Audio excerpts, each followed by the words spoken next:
All Thank you, right. by the way, for having me. Oh, I am super excited to have you, Sally. Bhavna told me a lot of good things about you. And since then, I've been But- thinking about how can I bring you onto the show. So thank you so So, much. so Bhavna and I, my pleasure. Bhavna and I had a good time having a woman in tech night drinking alcohol together. So it was very good. She told me all about it.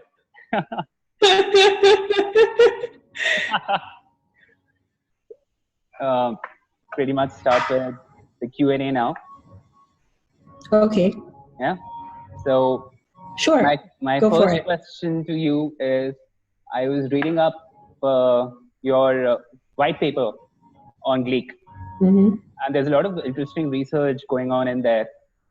So what is Gleac about, and how did you think that what lacks in the current education system where we do not have those skills that are making people ready or future ready to work in organizations, which is where these skills come into play, the human skills that we're talking about. So if you can run us through the journey of Gleac, what went into your mind, what are those challenges that you saw firsthand, something around that story, the initial days of founding Cleek. Okay, cool. So first of all, I compliment you on reading my white paper. I wonder if anyone ever actually reads that stuff. And I enjoy reading like you also. I have like 5 books going at a time, and I'm constantly taking in information and just spitting it back out. So on that note, I'm happy our paths crossed. I already feel a fellow camaraderie with you as a reader myself. So, what is Gleac? Let me start there, and maybe why it's important, certainly to all of your listeners. So Gleac maps, it develops, and it signals in a fashion where we measure about human skills. I'm talking about the skills that, if you think about all the brilliant people you know, in any field, management consulting, what is the thing that makes them brilliant? You're not going to tell me it's their Stanford degree. You're not going to tell me it's their coding abilities. You're actually going to tell me it's the way that they connect with people. It's the way that they communicate. It's the way that their brains are so creative and they put things together.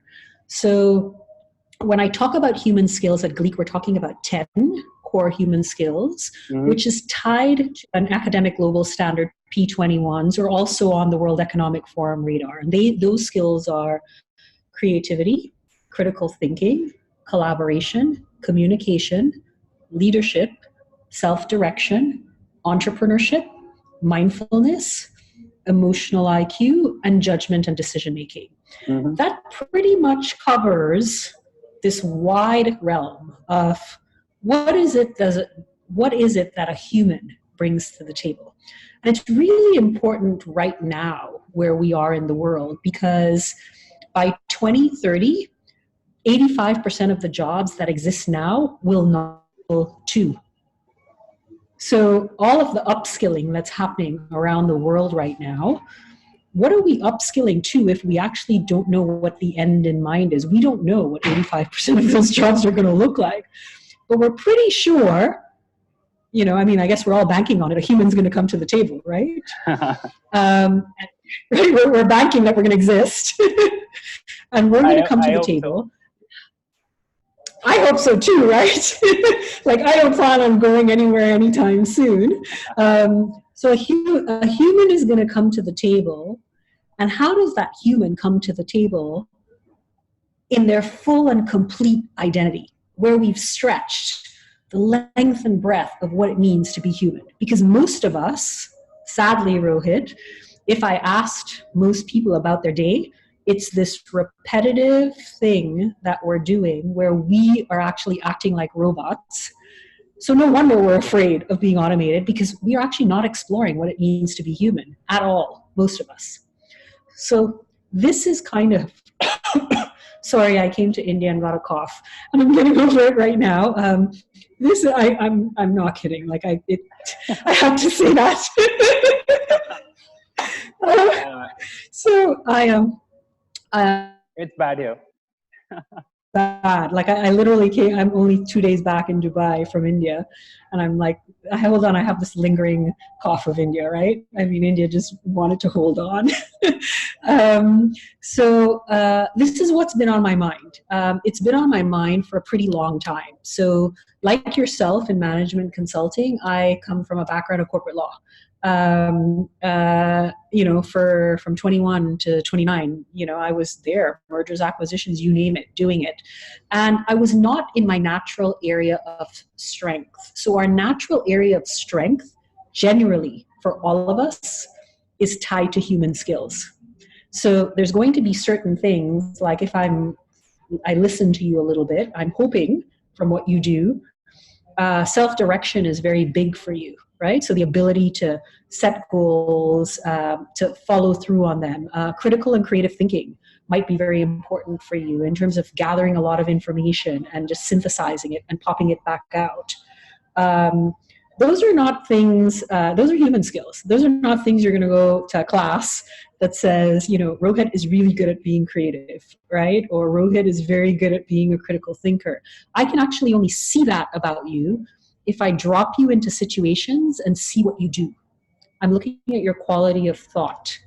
So, I want a foundation that does this work, and Gleac, which is my tech company, and really going, how do I solve this problem? And I'm solving a big problem, but if anyone can solve it, I figure I can. It's really that problem for humanity of how do we show up? How do we not leave parts of our identity as humans at the door?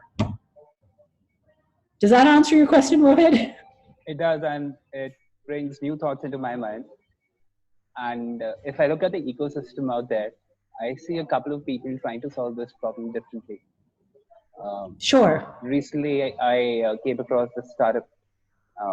It's an Israeli company, which is trying to bring about those 21st century skills by creating a classroom session where you have a bunch of 8 like-minded people in a room, and you have an expert coming in who is not from an academic background, but from a practical business background, who does it day in, day out. And they try to instill these ideas and insights through a forum where these people can openly, speak out their views, what they think about the challenges in this area, and how they can better do it. So there are different models which are trying to solve this. What also, where I see there is a gap is, as you rightly pointed out, that a lot of people are doing jobs which they are not really interested in, but they lack the skills or the wherewithal to really move out of their comfort zone and pursue something different. So do you think, how do you change, and which brings me to the next question, where we're talking about in your white paper that habits are, we can use our cognitive abilities to develop new habits, but habits are traditionally unconscious behavior. We don't think about doing them. We just do them. Yeah. But your white paper talks about a whole different strategy or a way of approaching your thought, where you can organize your thoughts and emotions and eventually put them into activities which could be tracked. And then you have those reward systems which you put in place. And when you achieve those activities, you reward yourself with something, which is essentially a driver to it. So does it really work? And can you break that pattern of habit? And you also talk about the time frame. It's as small as 18 days and as long as 250 days. Why is there such a wide variation between how we can adopt habits? Sure. So first of all, let me address, you coming across a lot of companies in this space. So there is, this future of work space, behavioral space, engagement space, this is the core issue you're tackling, right? And you are correct. We're all tackling it in very different ways. My issue in terms of one-off, whether it's a classroom, whether it's an in-person training, my issue with that is habits are something, when you drive your car, you don't have to go in every time you sit in the car and learn how to drive it each time. It becomes mindless. You just know what to do. The same thing applies for soft skills. So if you go to a one-off classroom, your best intention when you go into a classroom and you are around brilliant people and you're inspired and you come out going, I absolutely am going to change. I'm going to do that. That is just good for me. But here's what happens. Life happens, and there is something called Ebbinghaus's rule that basically says after 10 days of getting any kind of input, the chances of you retaining it goes down to less than 20% unless two things happen. One, you put it into practice right away. And, think about that. How many of us go to a training session and then we are able to even put it in practice right away? Or number two, you teach it back to someone. So wanting to change and to, build new habits and apply new things in the workforce and having all of these training sessions, the ROI on it is less than 20%. It's the reason why it's the first thing. 21st century skills, soft skills, whatever you want to call it. We call it the same thing. I call it human skills and behavior. It's the first thing that gets cut in the budget if they're looking for money, because nobody can tangibly say, well, what's the ROI on this? Like, how does this impact how we're operating? What's our bottom line, etc. So this is the first thing in terms of methodology of Gleac is going, wait a minute, there's a reason why we're doing this. And from a personal standpoint and from a corporate standpoint, I actually need to have a measure. I can't improve on something I don't concretely measure. It doesn't exist if you can't measure it, right? If we're going to, bring some Brené Brown in here. So this is the first thing in terms of Gleac, is we started with, that's when I ran off to Harvard and came back and came out with a patent and an algorithm. I created an actual measure on 21st century skills, human skills, and soft skills that can actually be valued, accepted, accredited at a global level. Now, what do we do different at Gleac? You've read through the science that exist around habits, right? Because it's this, you literally want to be mindlessly doing it. I don't want to think about knowing how to answer something in leadership. I should come to it with a filter and just know what to do, right? That's how you actually can tell. That does not mean getting an answer correct, Lohit, on I took a leadership course and I got all the right answers because I chose A, B, and C in forced answers. Doing well on a leadership course and actually practicing leadership and bringing it out in everyday life, two entirely different things. So Gleac is very unique in that underlying habit building, there are three things that must happen. You must come to the material, or it's like sharpening a sword. You have to sharpen it very frequently. So in Gleac, you have to come to the app every day or every other day for a short period of time, 5 to 10 minutes. The reason for that is because of neuroplasticity. So when you do something subconsciously, it's because your brain already developed a highway and automatically just knows. I go from, the Delhi exit to the Noida exit, right? It's self-driving. It doesn't have to think about, I have to build a bridge to go, to Noida. Let's, if I'm using roads as an example. So it has to be and sharpening. The second thing is you have to have an increase in levels, which is the challenge. So I can every day practice piano. Doesn't mean I'm going to be a concert pianist if I just practice every day. I have to constantly keep challenging myself, because that's how you're stretching tall and wide, right? So there has to be consistency, increase in difficulty, and the third part is a feedback loop. It's almost like having a coach. So think about an Olympic athlete. If you don't have someone who knows what they're doing and says to you, that's where you're going wrong, you will just continuously be practicing increased levels of the wrong thing, right? So very simple science, which is the science of habit building. It's also a very famous book. If you've never read it before, good read for you. It's called Peak, which really documents. So Malcolm Gladwell's, 10,000 hours to become an expert, all of that comes off of this book and the work done on Peak. And it's not 10,000 hours to be an expert, because again, you can spend 10,000 hours doing the same thing, not increasing in level, not getting feedback. You're never going to be an expert of it if you don't have those other things that happen. So in Gleac, you spend 5 to 10 minutes. We drop you into a workplace situation specific to your industry, specific to your job. So we're getting very specific here. So you start recognizing collaboration in that situation, how you're going to apply creativity in that situation. And we use something called very academic Blocks and Doom taxonomy. And we can actually tell whether you're a level 1, which means you're remembering what we taught you, or whether you can be a level 3 or 4, where you're now analyzing and synthesizing and could be able to reapply it. So it's very thoughtfully in terms of the learning journey. We're looking at the learning journey where you're at. Our AI, which is very cool. So it's kind of ironic, Rohit. We're using AI to measure human skills, but our AI is able to scan your answers to be able to see, number 1, did you even actually answer? Number 2, did you answer, and is it similar to what a perfect answer would look like? And this is where the feedback comes in for us. Did you answer, and how did everybody else in your company answer who are on higher levels? We don't give up identity. So you can start getting mentoring and feedback of going, that's why I didn't get a level 5. That's how, this looks like within the context of my industry. So by that continuous practice, Lohit, over time, we can tell we have a behavioral benchmark that's British psychology approved. Go on, Sally. I said, if I were to ask you your rate of learning, are you a 30-day habit changer? Are you a 60? What do you think the answer is?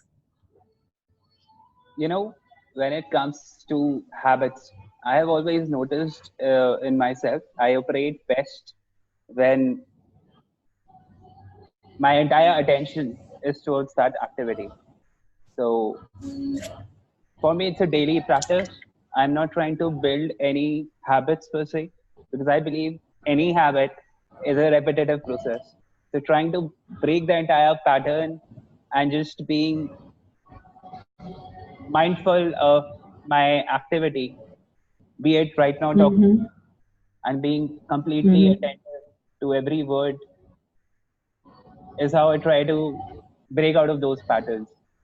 And okay, but at some point, if it were to be, you have to be very mindful, right, and be present.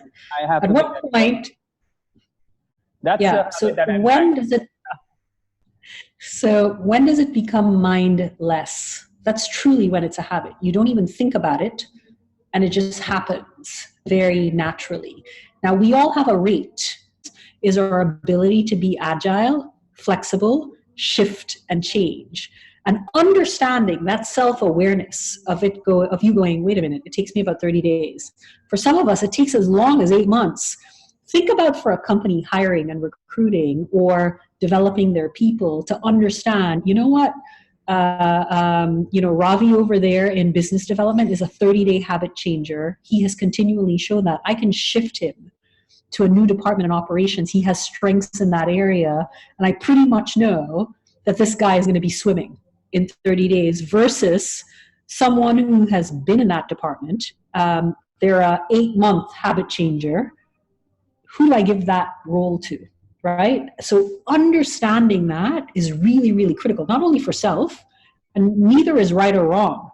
Each one of us have a different way we intake information and process that information, and then it becomes mindless to us. But knowing where you stand with that is very empowering for you, because you know then what you need. And for organizations looking at their workforce, just think how critical that is in terms of, when we no longer operate just in India. I mean, you're global today, right? Anyone could be global. If you just have access to the internet, you're global. So just think about that. So Gleac really looks making sure that habit becomes mindless in your industry, but for you to become self-aware of what your actual human behavior strengths are. So we benchmark that way. And not only knowing where you stand, but how long it takes for you to shift and change, because being agile in a world where we don't know what careers are, the majority of it is critical. Did I answer your question? You did, and I have a follow-up. If I go through this test and I find... It's not a test. It's a benchmark. It's a benchmark. It's not a test. Okay. So I go through the truth, and I get a benchmark of where I stand versus a set of people in my organization.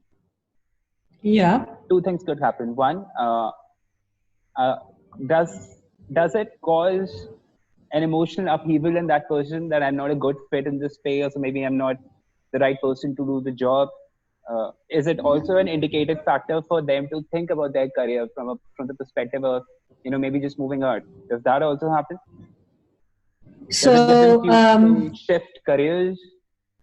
yeah, so, this is where I think a lot of times the Gleac benchmark gets confused with a lot of personality tests that are out here and a lot of psycho. Because I remember There is, in the white paper it was yeah, clearly mentioned that it's not a personality test. no, it's all. And particularly, I do have to tell you, in India, the minute they hear benchmark, they say test, and they're like, oh, it's like, they start rattling out all the companies out there that are doing personality tests. And I'm just like, no, but you know what? Most of the times we anchor on the things we know. So, I don't take it personal. There's clearly an education process. So, Yeah. what you're speaking about, most people are very familiar with a typical personality test. When you're onboarding or going in for a role or even development within a company, you take this test. And this test is based on the big 5 personality factors. So most tests are based on that are solid in terms of that space. And it basically says, this is who you are. So it's very fixed mindset oriented. And this is the roles you might do well in.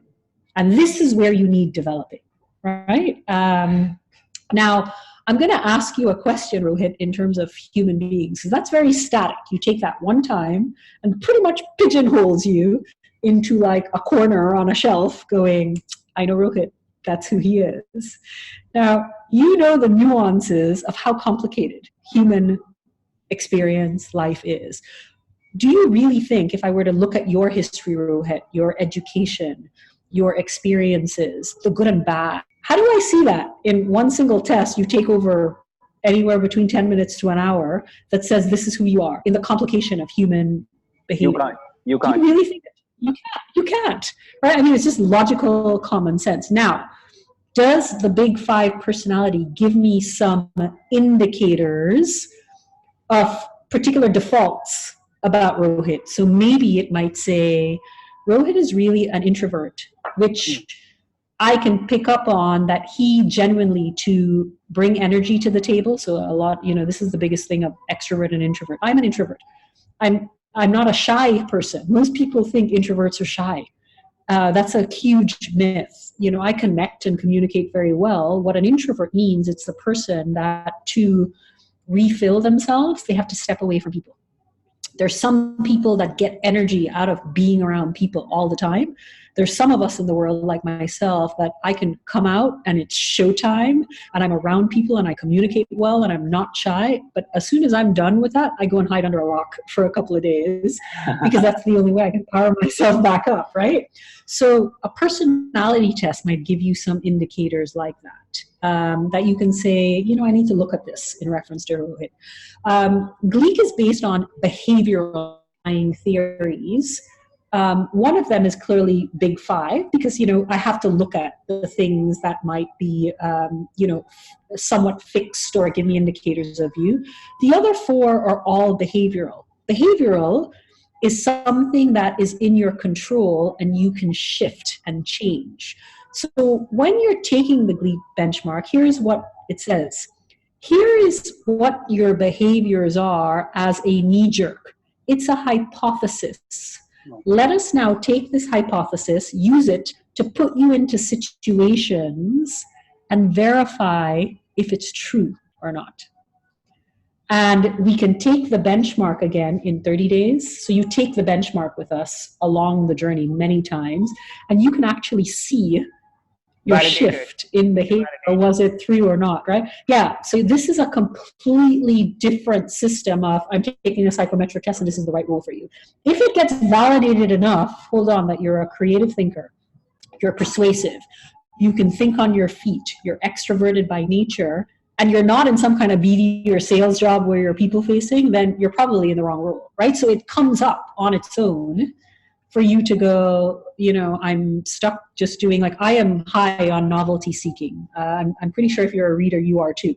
You constantly need to just law for 9 years, just reading code like applying it in a corporate setting. That was like throwing darts on my forehead because my behavior, and what comes natural to me as an area of strength is just being in different situations and knowing different things all the time. That does not work in a code law system where you're just following one thing, right? Right? So it just comes out naturally, whether you're in the wrong. So hold on, you can tell I didn't do well as a lawyer. I can say the same for me as a management consultant. Yeah. Right. So that's the big difference when it comes to the testing. And you call it testing, I call it benchmarking, because I'm just validating a hypothesis. And I have a tool that I can keep giving you over and over to slice it, to go, okay, did we get it? Did we get it? Did we get it? But it's your actual quality of thought that's validating consistently. A follow question on the technology. I believe to benchmark, you must require a lot of data for comparison. Sure. So how do you, behavioral data, how do you collect this information to execute a benchmarking process? Sure. So one of the first things I did is to make sure I'm one of the very few, and there are not a lot, benchmarks that's predicting psychometrics, personality space. There are two major bodies that have data banks that are very huge. It's the American Psychology Institute and it's the British Psychology Institute. British Psychology, to actually get approvals of your benchmark, is a long process, a couple of years of process. So they're looking at everything in terms of, and against your validating of data, right, to be able to access data banks. So I was able, through our benchmark, not only do we have access to global data sets for countries, continents, I also have a foundation that puts through 25,000 plus young people and adults for the last 9 years through doing offline. So I have data sets of these questions offline for incredible amounts of people. I have data sets I can come into India and I can run it, let's say, on the NASCOM community, IT, and build a data set completely off of that. I can take that data set then and compare it to IT in different countries. So it's all in the time and effort. I would tell you about 99% of psychometrics personality tests that exist in the India market is not British Psychology approved. So they are, not that they're not good at all. So I'm not talking about good or bad. I'm talking about the ability to really kind of have dig your teeth into that exist globally, to go, oh, that's where the pattern variances are, right? So when you're looking at data, you're looking at the story it's telling. And the more data points you have, the better story you can tell. I want to move back to the white paper, and this is going to be my last question on Cleek. Sure, that's fine. The white paper talks about, and I think it's a research done by a psychologist, which talks about there are two kinds of people in the world, one with a static mindset and those who have a growth mindset. Essentially people who are trying to, who always believe that they can do better, they can be a better version of themselves. Carol Dweck's book. Yes. So your entire philosophy of Gleac is kind of based on this hypothesis or truth. I don't know how to put it. So if you can talk a little bit more about the growth mindset and how to fit into the philosophy of Cleek. And it's really important I talk about this in the context of India, that we're very test focused. So a lot of times, so here's the difference between a fixed mindset person and a growth mindset, and then I'll tell you in terms of the context and how Gleac. So a fixed mindset person is a person that would look at a personality test and go, I'm really good at from that. Right, so I know what my strengths are. They're fixed, right, and that's where I'm going to stick. A lot of times, the most brilliant people we come across in the world who do well academically, so they get A's in their tests and whatever, they tend to be fixed mindsets because they tend to just stick with their areas that they understand in terms of strength. But the people who innovate in the world and who actually carries the world forward if you were to ask them, are you a subject matter expert on anything? Whereas the fixed mindset will go, well, of course, I'm an expert on wherever. I get nervous when people say they're an expert, because the reality is information is shifting and you're constantly learning and growing.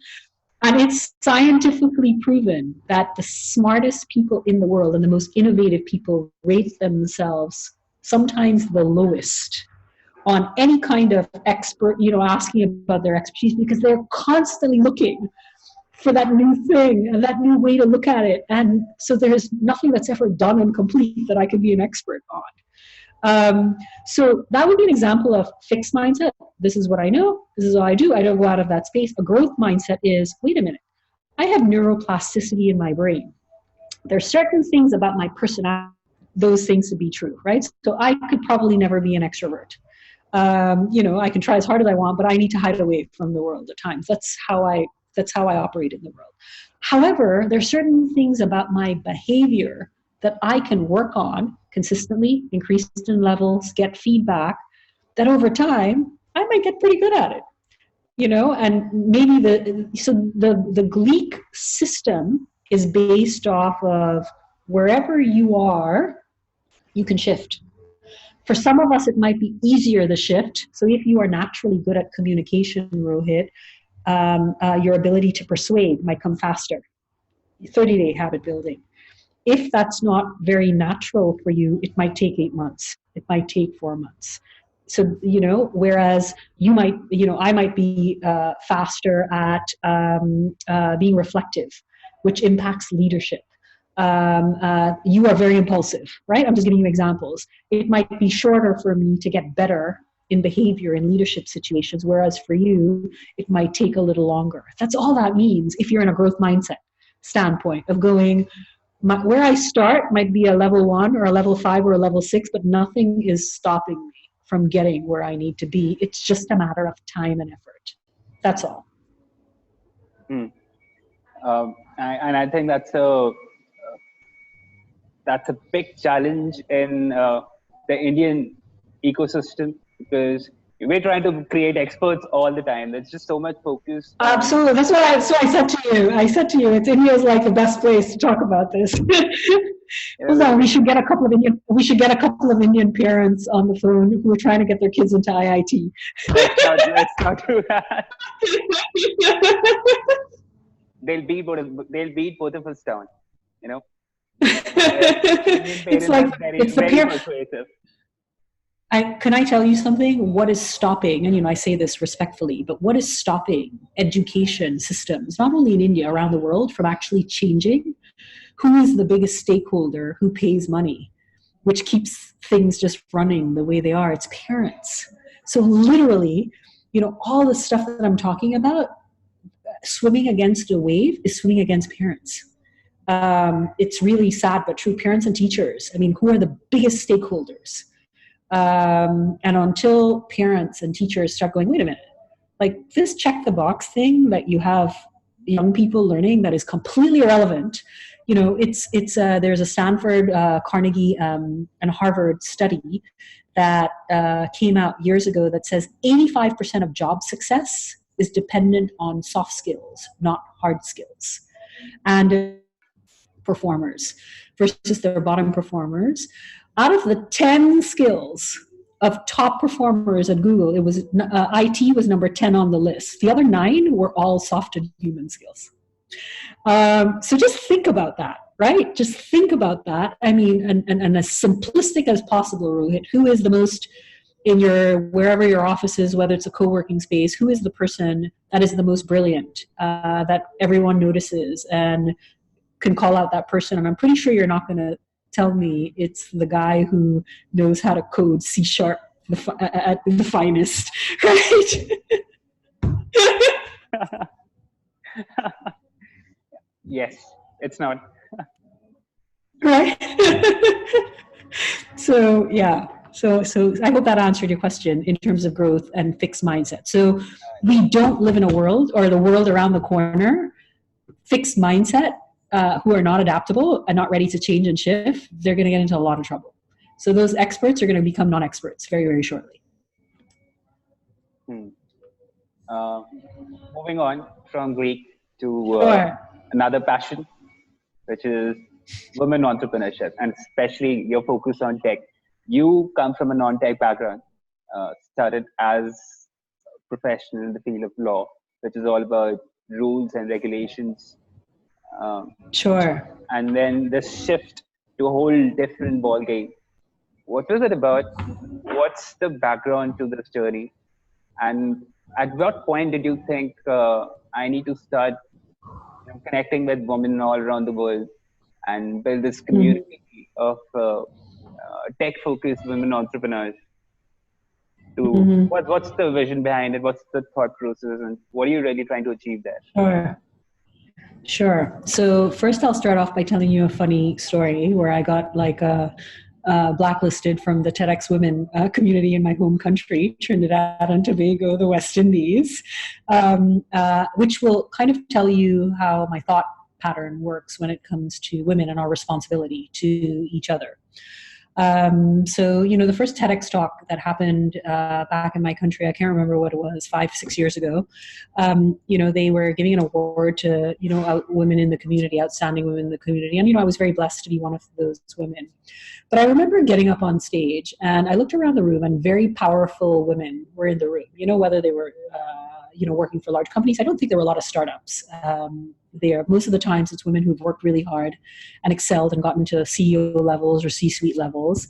And then there were a lot of younger women in the room. And that was, and I kept seeing these women over and over whenever I'm in speaking engagements, et cetera. And I said, it's wonderful that we all see each other often, but let me ask you something as women in the room. So this is where my excommunication came in. I said, how many of you know the hopes and dreams of the younger women in your office, and what have you done about them? And there was like dead silence in the entire room, because most of the time, Rohit, sadly, and I say this as a female, for a lot of females who have gotten to C-suite levels, they do not look back and take their hand and lift other women up. It's a horrible thing that happens. And for many women who are in C-suite levels, who got them there were men who mentored them. And we don't want to talk about it, but that's actually what is happening, right? Because I run a foundation and I'm in a social enterprise space, I have access to, I'm constantly around younger women. So I get the stories that happen behind the scenes, and then I will sit up on stage with their bosses or CEOs, and there's this whole other side, right? And it matters. It matters. I think it's very, very important, certainly to me, and certainly to the women I try to surround myself with, is my job in whatever I'm doing is to make sure those who I have the opportunity to cross my path, particularly women, to make sure I equip them so they can leapfrog ahead of me, right? I have to be able to do that. I'm not doing anything if I'm not doing that, because who you are, particularly when you're leading, is who your people will become, whether they're within your company or outside of your company, or who they go on to become in life. And most women in corporate do not have other women to be able to mentor them, show them what that looks like. So how can we expect them to behave in that way if they don't have a role model of what that looks like? And particularly women in tech. So I could give you another funny story. That my head QA tester, which is, QA testing is quality assurance testing before a product goes out to market, is a female in India.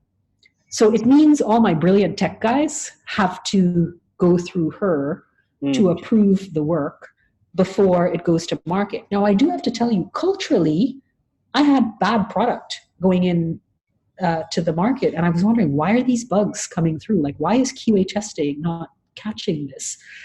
And it was a cultural issue of her inability. We've gotten past that. She's brilliant now. She beats them with a stick. Knows what she's doing, but because of cultural nuances of a female talking to an IIT developer and not being able to push back and go, wait a minute, that product, I am not pushing it out. There are problems with it. There was this barrier. How do you model to show her how to have that crucial conversation go beyond culturally where women are in India. I mean, we can't pretend. You know, there are a lot of obstacles and barriers to entry culturally for women. How do you show them that and role model that without violating value system, right? So you also have to be very culturally sensitive, right? I can't ask, you know, a female to be who culturally she's not comfortable with. So how do you show them that way? So those would be examples of why I take it personally, why it is I'm particularly interested in women in tech in India, because I actually think I could make a difference there in a significant way, in a really significant way.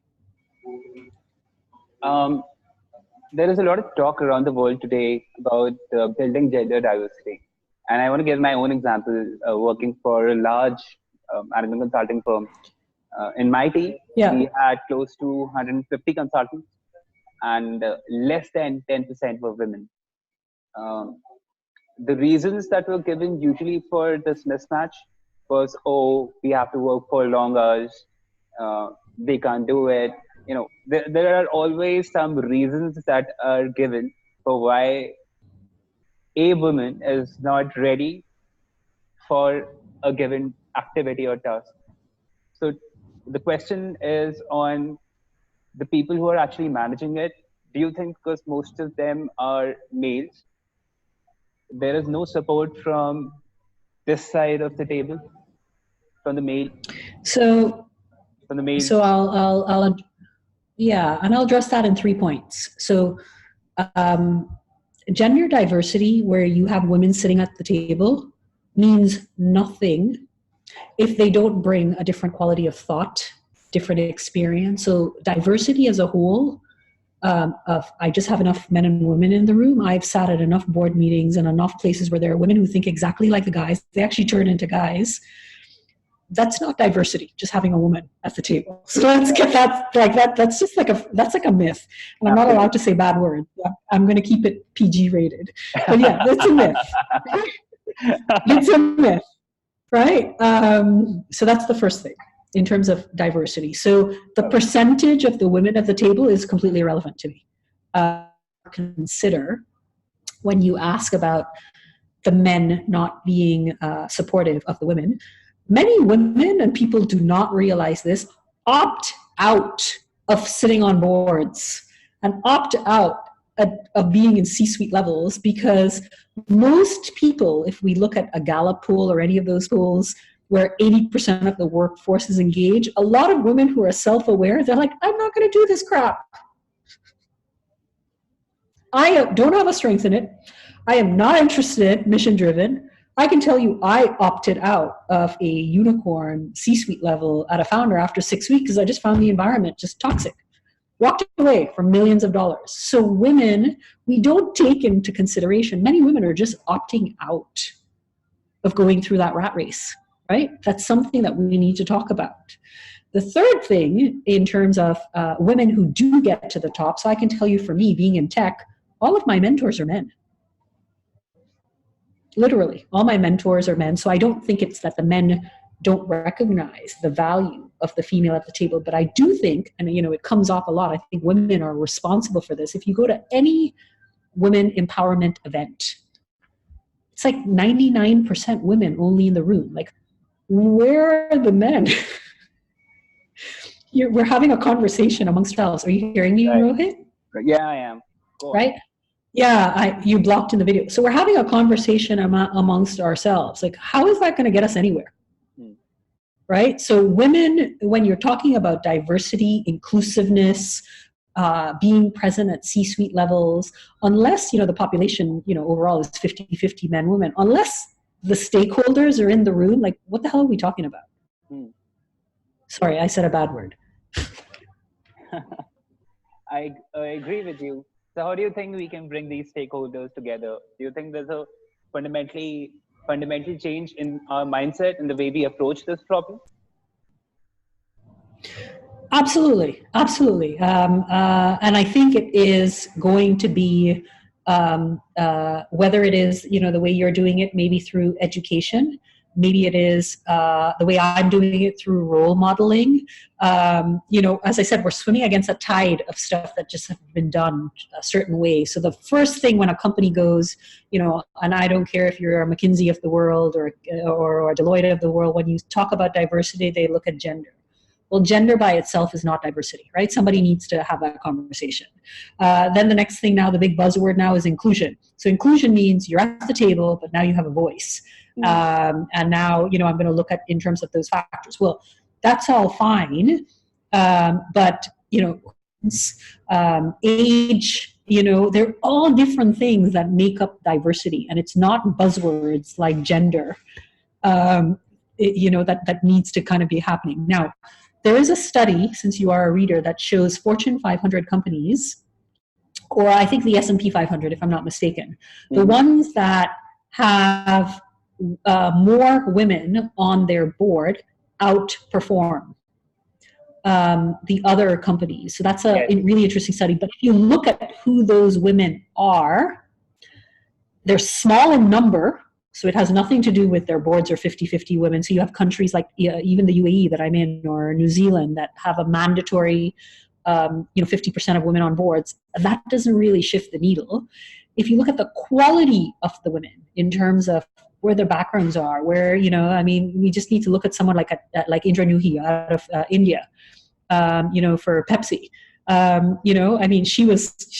It's not that she went into Pepsi and brought in 50% women and, literally changed the trajectory of that company into a more health focused, but you had a woman who had real texture, right? From different aspects of life, who went into a really different scenario. So her quality of thought experience, I think that's where we need to be focused. Interesting thought. And I kind of agree with you there. That it has. You have to disagree with me on some stuff, Rohit. Come on, disagree with me. Let's get into a good fight. I can't disagree with you on this, and I'll tell you why. Because I believe diversity is not about gender. It is about the mindset of being able to sit and listen to multiple different perspectives and trying to, when you disagree, have a path to talk through all your disagreements. And I think that is what lacks in the ecosystem right now, be it wherever.